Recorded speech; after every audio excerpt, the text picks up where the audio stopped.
warahmatullahi wabarakatuh. Alhamdulillah, alhamdulillahilladzi hadana li hadza wa ma kunna linahtadiya laula an hadanallah. Asyhadu an la ilaha illallah wahdahu la syarikalah wa asyhadu anna Muhammadan abduhu wa rasuluh la nabiyya wa la rasula ba'dah. Qala Allah Ta'ala fi kitabihil karim, a'udzu billahi minasyaitonir rajim. Bismillahirrahmanirrahim. Ya ayyuhalladzina amanu taqullaha wa kunu ma'as shadiqin. Wa qala Nabiullah Muhammad sallallahu alaihi wasallam, ittaqillaha haitsu ma kunta wa atbi'is sayyi'atal hasanata tamhuha wa khaliqin nas bi khuluqin hasan. Alhamdulillahirabbil alamin. Senantiasa kita bersyukur kepada Allah Subhanahu wa taala.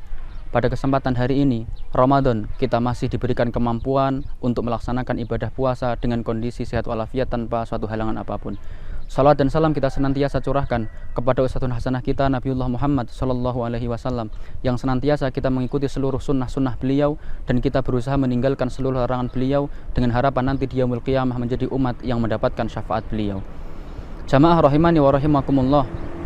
Rasulullah mengatakan dalam sebuah hadis, khairul quruni qarni, thumma alladzi yalunahum, thumma alladzina yalunahum. Generasi terbaik adalah generasi di mana aku tinggal, kata Rasulullah. Thumma alladzi yalunahum. Kemudian generasi terbaik berikutnya adalah generasi setelah meninggalnya generasiku. Thumma alladzina yalunahum. Generasi terbaik berikutnya adalah generasi setelahnya. Maka generasi Rasulullah adalah generasi yang paling baik. Setelahnya adalah generasi yang terbaik. Berikutnya juga masih yang paling baik. Maka pada kesempatan hari ini akan saya sampaikan sebuah kisah yang terjadi di zaman para tabi'in. Para tabi'in adalah pengikut para sahabat, salah satu di antara 3 generasi keemasan Islam. Diabadikan dalam kitab Syu'abul Iman, karangan Imam Baihaqi rahimahullah. Beliau menceritakan hidup seorang tabi'in yang bernama Abdah bin Abdurrahim.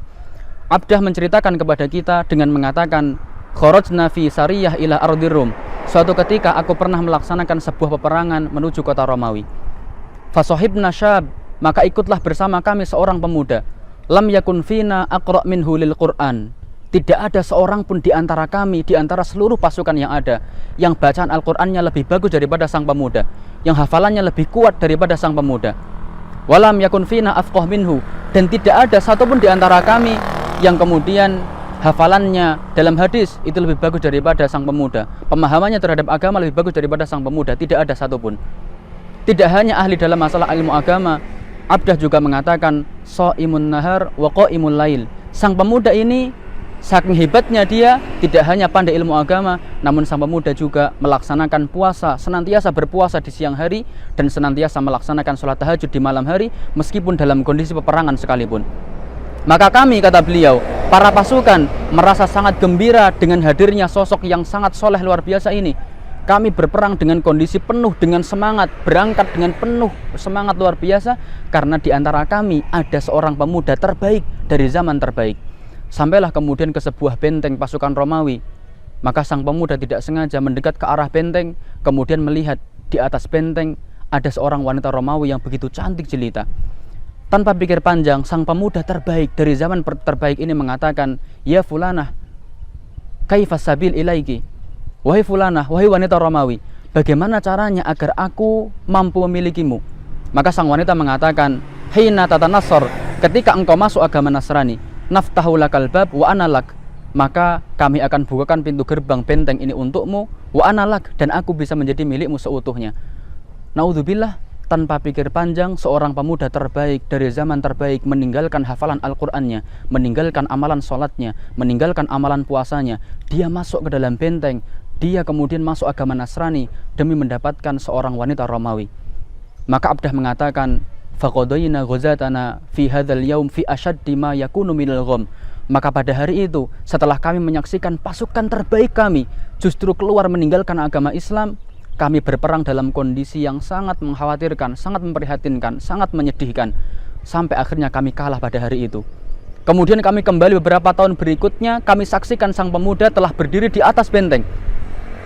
Kemudian kami mendekat sang pemuda dan kami bertanya, ya fulan, ma fa'ala Qur'anuk. Wahai fulan, wahai pemuda, apa yang terjadi dengan Al-Qur'anmu? Ma amila sholatuk, apa yang terjadi dengan sholatmu? Kemana semua hafalan Al-Qur'anmu? Kemana semua ilmu pemahaman agamamu? Kemana semua ibadahmu? Semuanya kemana?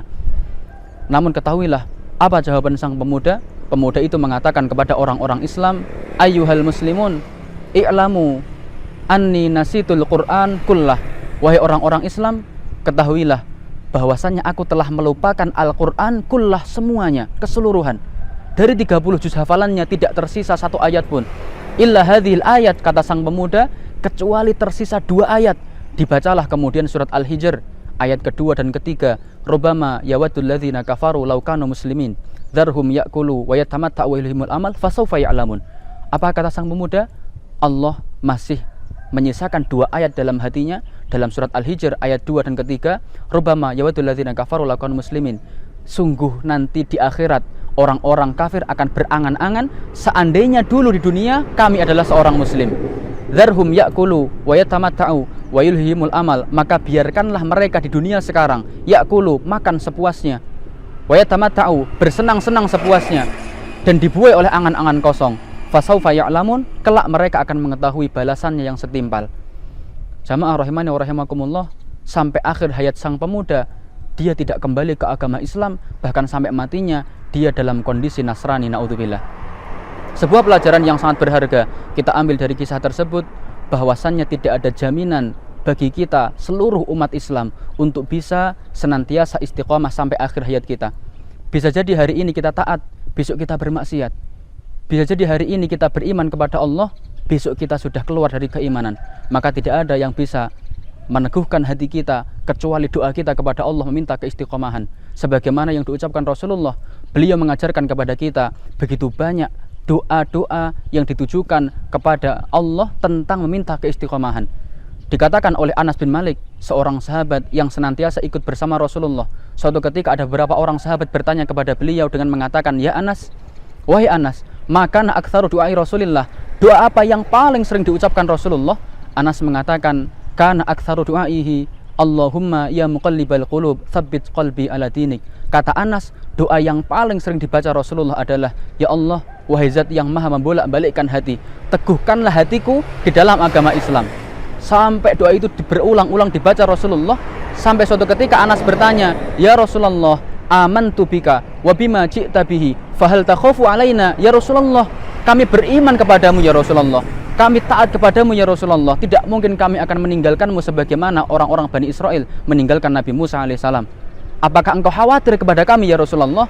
Apa jawab Rasul? Beliau mengatakan, "Na'am, iya wahai Anas.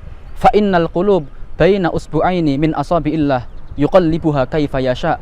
Karena sesungguhnya hati manusia itu berada di antara 2 jari dari jari jemari Allah. Yuqallibuha kaifa yasha. Allah begitu mudah membolak-balikkan hati tersebut. Hari ini beriman, besok kekafiran. Maka jamaah rahimani wa rahimakumullah, marilah kita senantiasa berdoa kepada Allah, meminta kepada Allah agar kita mampu beristiqamah sampai akhir hayat kita nanti, agar kita ditakdirkan menjadi orang-orang yang sampai meninggal dunia masih memegang kalimat tauhid la ilaha illallah Muhammadur Rasulullah. Saya kira sekian dapat saya sampaikan pada kesempatan hari ini, semoga bermanfaat. Wassalamualaikum warahmatullahi wabarakatuh.